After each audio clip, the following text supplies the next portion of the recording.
Hi guys, hey! Welcome back to my channel and thank you so much for tuning in. Let me just start off by appreciating you and thanking you very, very much for your viewership in the last video. You know, like it was really just incredible. You absolutely exceeded my expectations because yes, we hadn't been here for a while, and just coming back and getting that viewership was really humbling. I just want to say thank you very much. Over and above that, in the last video I mentioned that we're on the road to 2K. We've reached a 2K and we've even exceeded that.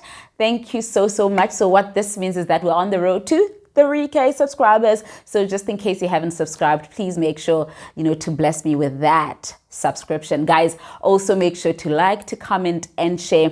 I really appreciate all your words of encouragement. I appreciate the fact that, you shared your stories as well, because I know there are people who actually, even in my DMs, got to share their stories as well. Guys, let's just keep pushing, just keep putting one foot in front of the other. That's all it takes, really. Just one foot in front of the other. And that's basically taking us to what we're talking about today. Before we even get into it, let me just thank our sponsors, Pula Medical Aid, who care for our health. Thank you very much for caring so much, that you found it fitting to partner with us on this initiative, and that is the health chat right here on Hana Live. Now guys, today is all about me just sharing a bit of my coping mechanisms. Basically, it's nothing out of this world, but basically those simple things that I've had to do or that I found myself drawn to that I feel have helped me deal with the fact that I'm living with a chronic condition over the last couple of years. And I think in my case, over and above just the fact that I've got endometriosis, I've found that I've had to deal with infertility. I was saying to my mother the other day that, I sometimes I sit here and I wonder what my story is. Is my story the fact that I've got endometriosis, or was endometriosis just something that led to my big struggle, which was, dealing with struggling to conceive, you know what I mean? So I was just saying that to her. I was like, I think it's something that I'm sort of trying to figure out, because there are people who just have endo and it really hasn't complicated their lives beyond the fact that, they are of course constantly in pain and, it's a chronic condition. It has no cure. But then there are some of us that have had to deal with, now something secondary, just beyond the fact that you have this chronic condition. But in my case now also dealing with struggling to conceive. So I found that over time, that is the one thing that I had to deal with even more than the fact that I just had this condition. Like, I hated endo because of what it stole from me. You get me? Do you get me? So I think that is what it was really. I hated endo because of what I believe it stole from me. It stole a dream that I'd had ever since I was young. I'd always dreamt of having a family. I'd always dreamt of having kids. As I was growing up, I actually even knew that by age 30, I'd have 3 kids. So that after 30, you know what I mean? I just wanted to have my kids while I was young so I could grow with them. I'd still have the energy to run around with them. And one thing that I've learned through my journey is that our timing is not his timing. Our timing is not God's timing. Everything happens as it should. And sometimes it's not necessarily the way you imagined it. You know what I'm saying? So that has been one of my greatest lessons.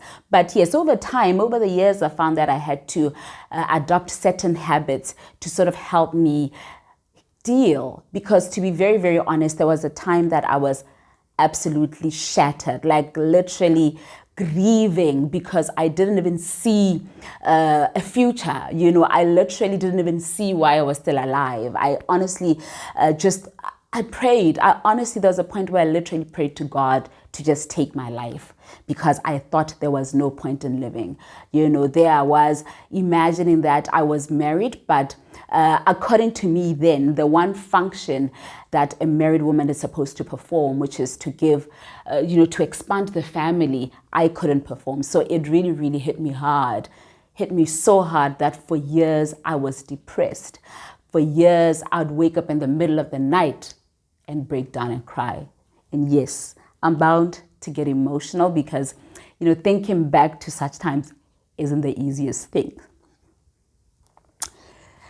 But I think in 2015, this is after I decided to come out publicly with my condition. I'd always literally, I think I met Mema Swelo in 2008 when I started doing a show with her on the Urban Flavors. It was called Real Talk, Real Issues. So she'd join me every Wednesday. Okay, go, go, go, go, go, go, go. She'd join me every Wednesday for this feature, and it was basically just a personal growth and development feature where people, she basically just helped human beings in their journeys of transformation, and you transforming from a moth to a butterfly. That's what she used to call it. And that was basically what this feature was about. Little did I realize that over those years, I think we did this feature for about 3 to 4 years. With every other session that we did, with every single session that we did, actually, I was growing.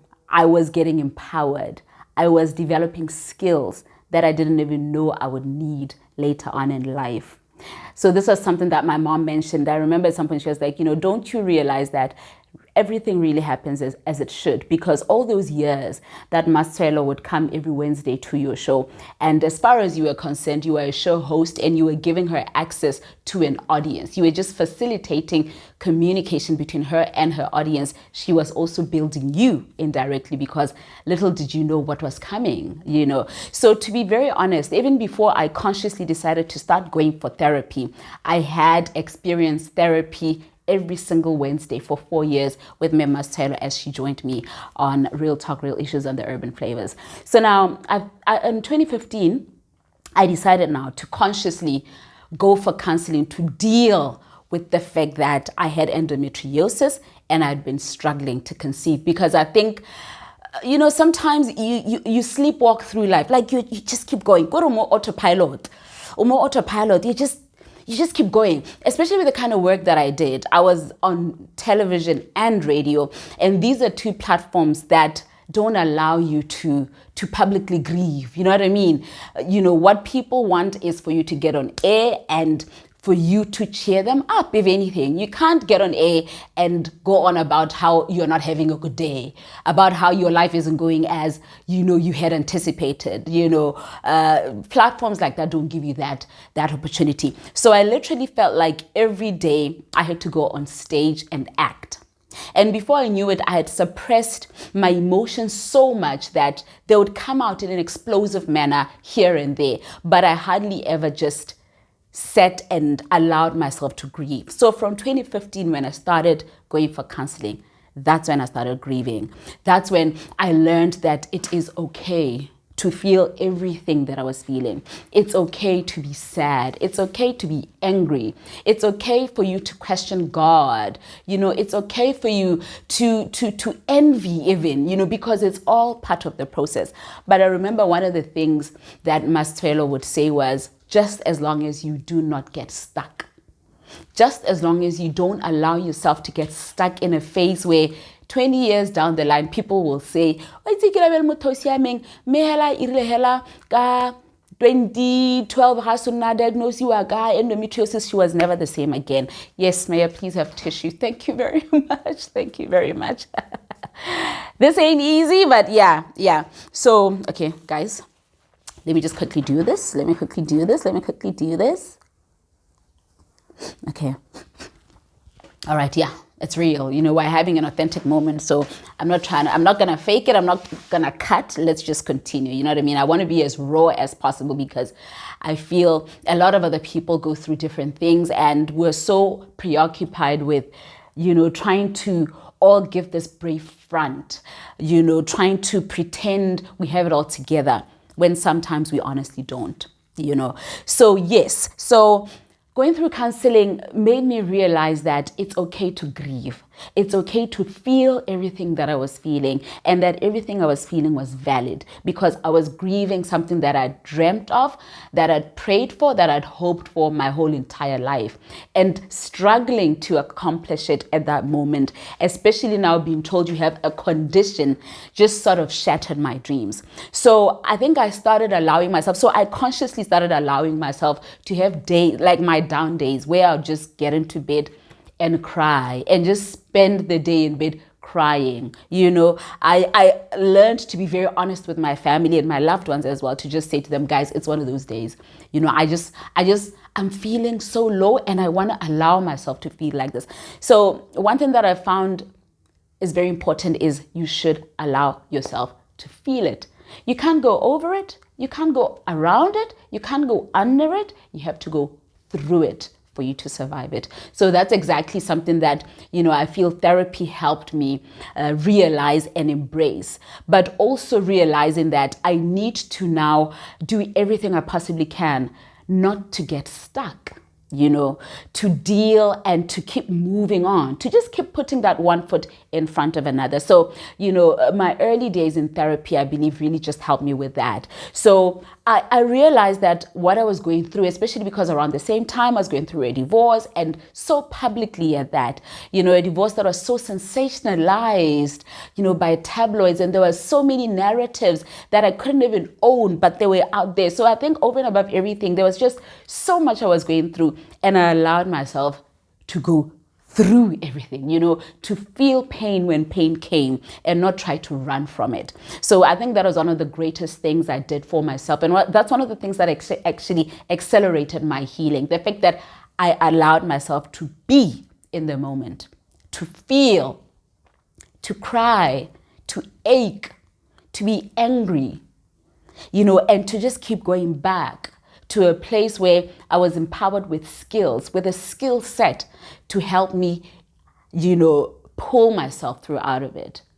And one thing that I absolutely loved about Mia Mastwelo's approach was she empowered me to help myself to get out of it. You know what I mean? She wasn't prescriptive. She wasn't saying to me, do this, that, and the other. She just empowered me to then use those tools to move, to keep moving. And you know what happened? Over time, I found that what used to be so painful wasn't as painful anymore.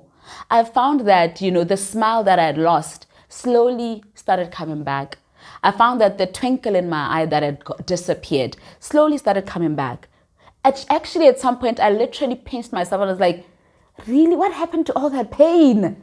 What happened to all that pain, that debilitating pain, emotional pain that you used to go through? Because suddenly it was just getting easier and easier. The periods between my, what do you call them? My moments where I'd crumble were much longer. I could literally go for 3 months, and after a while I could go for 6 months without breaking down. So I think that's one thing that made me realize just how powerful therapy was.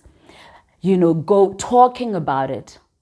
But one thing that I would also like to acknowledge that really, really helped me was going public with my story. Contrary to what somebody else may feel, because I get people, especially people who care for me, sometimes saying, Aish, don't you think maybe if you had kept this to yourself, it would have been better because you wouldn't have an audience? Very honestly, the fact that I shared my story, I went public, was healing in itself, because I got to realize that a lot of other people were going through similar situations, and some were going through even more heartbreaking situations. And I could draw strength from them as they were also drawing strength from me. That in itself was healing, guys. It was absolutely healing. Getting people saying to me, just through you sharing your story, you've been able to empower me as I struggle through my own drama. You know what I mean? As I struggled through my own trials and tribulations. And I wasn't even trying to do that. It was never really about me trying to say, look at me, I'm strong, I'm surviving, I'm overcoming. No, I was just sharing my truth as it was happening, as far as dealing with endometriosis was concerned. And I found that a lot of people were able to connect with me, and that in itself was healing. So sometimes I also realized that keeping things to yourself, as much as you may feel is better because you don't have a sense of audience, in itself can be toxic, because you tell yourself so many things that are not even true. You beat yourself up. You carry so much guilt, so much shame. And the moment you share it with the next person and you hear what their story is, you realize just how interconnected we are and how much we need each other. And this is also what Hana Live was born from. The people, the stories. Just realizing that everyone has a story. Everyone has a story. Everyone is dealing with one thing or another. We're all carrying some kind of baggage or another. We're all overcoming one thing or another. And just realizing that was one of the most comforting things ever for me. It was part of my healing process. So everything happens as it should, really. Everything happens as it should. That's one of the greatest lessons that I've gotten. I died from, the challenges that I experienced with, endometriosis and struggling to conceive, but I was also reborn from all of this. I've undergone a journey of transformation like I could have never, ever, ever, ever imagined. So that's just one of the most powerful things that I got to realize over the years. Talk about it. Seek help. Something that's very important that I find people, sharing with me is that I went for counseling, but I don't like that woman or I don't like that man because, I felt that he wasn't listening or she wasn't listening or whatever it may be. An illustration that me Mastalo used to give was, are you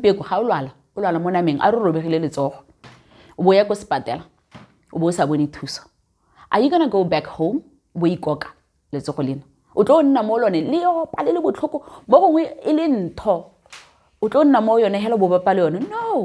We go for second opinions and third opinions and fourth opinions. Why don't we do that for our mental health as well? Why don't you go on to find somebody who resonates with you, whose spirit resonates with yours? I feel it's so important, in the healing journey to commit to finding that healing, no matter how difficult it gets, no matter how much you come across somebody who you feel doesn't quite connect with you. Go ahead, go on. Keep looking for the next person and the next person until you find somebody who works for you. That's just how much I believe in therapy. I know that not everyone agrees with me, and it's okay if you are from a totally different school of thought. It's fine. And something that I usually say as well is that you don't owe people your story. Just because I came out publicly with my story doesn't mean you should too. But I also feel you don't need to die inside. You don't need to die of shame and anger and pain and you name it, alone. You know what I mean? When you can share it with somebody who can hold your hand through it. And I just want to appreciate everyone and just say thank you for trusting me with your stories, because I get a lot of people inboxing me with their stories every single day. Thank you for trusting me. And I just hope that you don't give up. I hope you still continue to draw strength from people like me and other people who are dealing with even worse things. So one of the things that I got from therapy was exactly that. The strength to keep going. So what I did for myself last year, because I realized that, okay, I'd been going for therapy, but one of the things that struggled over time was my relationship with God. It was strained so much because, where you get to ask God, why you?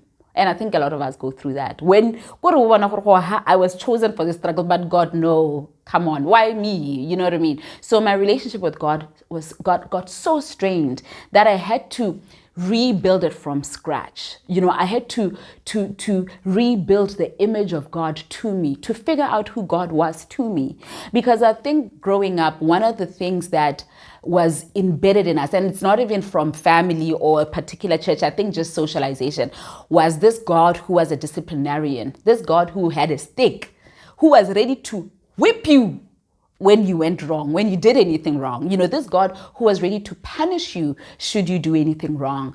So much that you go through life thinking everything that doesn't go right is because God is punishing you. You know what I mean? To be very honest with you, I went through that as well, where you try to reflect, is it because of that? Is it because of that? Could it be because of that? Is this punishment because, I said I was going to do this and I didn't? Is it because I hurt this person or another? You know what I mean? So until I rebuilt the image of God as this person who loved me conditionally, as my father, a father who loved me so deeply and so truly that he would never do anything to hurt me. And that was also part of my healing process. Just building a relationship with God, a unique relationship with God, a relationship that I had to put work into building. I had to redefine what spirituality was for myself, spirituality beyond religion. And that is one thing that also helped me heal. You know what I mean? Just building a relation, understanding that I had a unique connection with God, learning to have conversations with him. So that also really, really helped. So last year, what I did was I came across this video where this young lady was talking about her experience getting raped. She got gang raped by a couple of guys who, well, thieves who broke into her house, and they ended up gang raping her. Such a traumatic experience. But this lady was so composed as she was sharing the story. So I was curious to know how she got to that point, how she got to a point where she wasn't crumbling as she was sharing her story.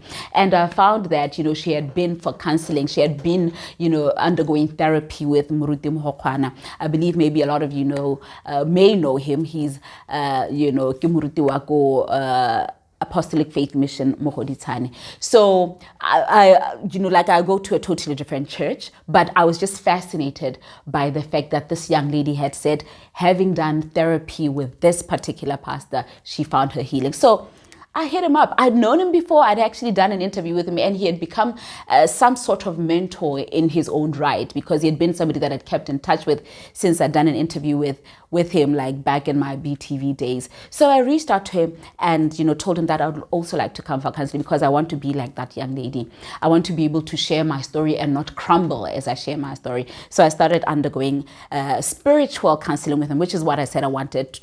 I said I wanted spiritual counseling. I want to acknowledge the fact that within all of us is a spirit, and that is literally what anchors all of us. And wow, what a life-changing experience. What a life-changing experience. I was able to unpack things that I had experienced, literally since childhood, moments, that had led to me making certain decisions, which then went on to determine how my life unfolded. Let me just give you an example. Somebody who experiences assault, for instance, may then decide, I'm never going to trust men again. I'm never, ever going to trust men again. And what that means is that you can't pick one man that you're not going to trust versus the other. You know what I mean? The fact that you've made that decision means you stop trusting men. You know what I mean? So it was things like that. I think this is a topic for another day. We'll delve into it some other time. And I'm looking forward, I'm hoping to be able to host Muruti Mohokwana here as well. But I literally went back to all these knots from experiences that I'd had over time, and we're just literally untangling them, you know what I mean? So I literally had to go back to the little girl inside of me who had been grieving certain things that had happened back in the day, and I learned to love her, to connect with her, to allow her to be that little girl and to heal, you know what I mean? So I found that I was able to identify some of my toxic traits, and now that I was aware of them, I was able to even figure out what my triggers were. So to this day, I am able to realize, when I'm getting triggered, because I know, I'm aware of, so when I get triggered, I'm able to, elevate myself and make it okay. But what was that? What was that explosive reaction? Was it necessary? What could be the cause of that? I'm able to dig deeper because of therapy, guys. Because of therapy. I don't want to go too much into this because I'm hoping to be able to host Memasetwailo. I'm hoping to be able to host Muruti Mohokwana, to just come and talk about the power of therapy. The reason why people should undergo counseling and therapy. So let me just leave it there. I believe I've emphasized enough what therapy has been able to do for me. But something else that I realized was important was, because now I was aware of who I am and what my triggers are, as well as where my pain is, and the fact that I had to deal with my brokenness, and I had to grieve and heal and deal. For somebody who's struggling to conceive, and this is something that I see a lot, whether on social media or amongst other people who I know who are struggling to conceive, things like baby showers, things like seeing other people pregnant can be triggers. Very honestly, I've reached a point where, for some reason, by the grace of God, I don't find that I'm triggered that much by somebody who's pregnant or baby shower or, anything around, fertility and, birth and babies. But there was a point where that really, really broke me. You know what I mean? With every new person I knew who was pregnant, it literally broke me and left me wondering when my turn was going to come. You know what I mean? So I had to be sensitive to such. I had to allow myself to stay away, if it meant staying away, because I knew what it would do to me if I allowed myself to be in such spaces. Got a case of awareness, self-awareness, and once you're aware, you are able to say, okay, am I going to go in this direction? What it's going to trigger me. This is a trigger, so I'm going to try and stay away from this. You know what I mean? I was so aware that I knew when to go for a baby shower or when not to. But honestly, I've reached a point where, like, I don't even remember the last time I felt deep envy or even jealousy for somebody who's got a child. I'm going to have my sisters on the show at some point, and I just want to talk about how healing as well, just them having babies has been for me, you know, contrary to what it could have done. A lot of people have assumed that it could have broken me because they're my younger sisters and I'd be on some, but why them and not me? But for some reason, it's been so healing. I've found so much healing from seeing them become mothers, even like in a bonus mom for their daughters. But yeah, that's a topic for another day as well. Now, guys, over and above that, I think I'm not such a gym fanatic. I'm not such a fitness fanatic. But something that I realized was that it's important to be kind and compassionate to your body. And what do I mean by that? Feed your body the right things. Be mindful of what you take in and in what quantities you take in. Be mindful of what you indulge in. Be mindful of the fact that you need physical activity. That's just where I started. I'm not going to try to go the whole 9 yards from the get-go, but I understand that I need to work out. I need to exercise because it helps me. It helps ease the pain. It helps ease the aches and pains in my body. So I work out. I do Taibo with my mom and sister. I walk a lot. Yes, I go through periods where I just become, you know, a couch potato, but to a large extent, I do physical activity. Whatever it is. There are points where I've gone to gym. There are points where, you know, I've just worked out from home. There are points when I've gone, you know, really extreme, like for like 6 months, kipusha. There are points where, you know, like I've really just done a little bit of this, a little bit of yoga. You know, I've done yoga and Pilates with my other sister as well. So, you know, I've done dance classes because those are the kind of things that I love. So I realized that instead of beating myself up for not being a gym fanatic, I should just do what I can when I can, just as long as I'm doing something. So I find that fitness is something that is really, really important to me as well, coupled with diet. So be conscious of what you're feeding your body. Be conscious of it, especially in my case where certain foods lead to inflammation and in turn to pain. You know what I mean? So those are some of the things that I've been very, very conscious of. And letting go, guys. Let go. Forgive. Because sometimes we harbor so much toxicity that it kills us. Illustration ya hore not forgiving, you know, is similar to somebody drinking poison and hoping that the next person is gonna die. 100% true. It's like holding hot coal and hoping that the next person is gonna burn. That's exactly what unforgiveness does. So one of the decisions I made as well was I want to learn to forgive and let go and move on and believe and love and hope and have faith in the best of humanity. So that's something that I believe has also really just helped me, just making that decision. And it's not always easy because life will serve you, guys, life will serve you the worst kind of stuff, huh? And over and over and over. But you need to just keep letting go, learn to let go, heal, deal. Remember, heal, deal, go through it. Don't go around it, over it, under it, but move on from it. So I've had to learn to forgive and let go for my own mental health, for my own sanity. This karma thing, guys, I don't believe in karma. I don't sit around kiri. You know why? Let me tell you why. Because I know how flawed I am as well. I know I've hurt people as well. So the moment I expect karma to hit somebody else, what is taking? It's push-ups. You know what I mean? So as long as I want to be kind to myself, I should extend that to the next person. But in the same breath, as long as I'm extending compassion and empathy to the next person, I'm learning to extend it to myself as well. I can't forgive other people, but not forgive myself. So guys, you know, I go on and on and on. So, you know, I wanted to touch on just a few of these things, but at the core of me, therapy therapy has been one of those things that has really, really pulled me through, that has really been a pillar. I've had to realize that your health is your greatest wealth, and holistic health, literally from my mental health to the emotional, to the physical, to the spiritual. And I've literally consciously done things to try and, nurture all these different aspects of my being. And I hope that you are also doing what you can with whatever it is that you're dealing with, whatever it is that you're trying to heal from. I'm hoping that you're also committing and doing everything that you can to get yourself out of that rut.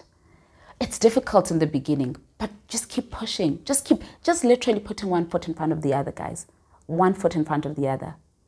And eventually, over time, it gets easier.